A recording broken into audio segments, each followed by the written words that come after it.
February 2012, Inver Grove Heights Community Schools in Inver Grove Heights, Minnesota held its second student-led technology conference. The original vision of the superintendent, Dr. D. Wells, was to create a platform that would serve to demonstrate for the community how students are using technology in school, how the community can benefit from this instruction by applying technology skills in their everyday lives, and serve as a vehicle for students to share, display, publish, and lead. After a successful second year, we asked the question, should we do this again? Evaluations completed by members who attended overwhelmingly supported the idea of continuing this event. In 2013, we will provide another opportunity for student techsperts to lead the way with technology in our community. One teacher, Mr. Ben Piney, provides some insight into the impact for students. Basically, I just put it out to my students and asked them, we've been using a lot of technology in the classroom, and,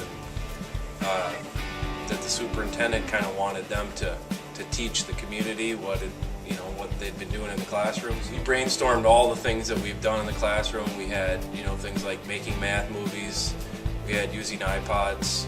We had students showing how to do file transfers over Wi-Fi and things like that. So in preparation for the conference, there was a lot of collaboration going on. I told them how much time they had, went through what they knew about the technology, went through what they thought other people ought to know about the technology.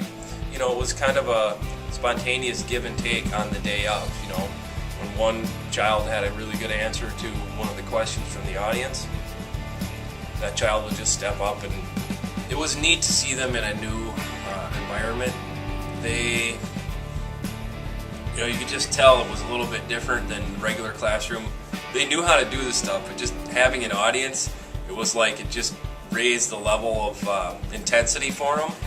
And I saw a lot of sighing with relief when it was all over, and just they were chatting about how it was different, to have an audience, and they switched positions from being, a learner or consumer of information to a provider of information. It's one thing to be able to do it on your own, over and over and over again, but it's a whole nother thing to sit down and teach a room full of 30 people how to do it. There's no doubt in my mind that there was some very significant learning going on that day. It was mostly just adults from the community, and they seemed really responsive. I got a lot of positive feedback from them about what the students were able to do, and then they had thousands of questions afterward. So it was a pretty neat day. Right now, the public is very into sharing their lives with other people. Just if you look at social media, and it's on a tear right now. And I think to give people the skills in order to participate in that dialogue that's going on around the world over the internet is a really powerful thing. The feedback on it was really impressive. Just how they're like, oh wow, this opened my eyes to some new things. So I think that's that impact was a benefit to the community.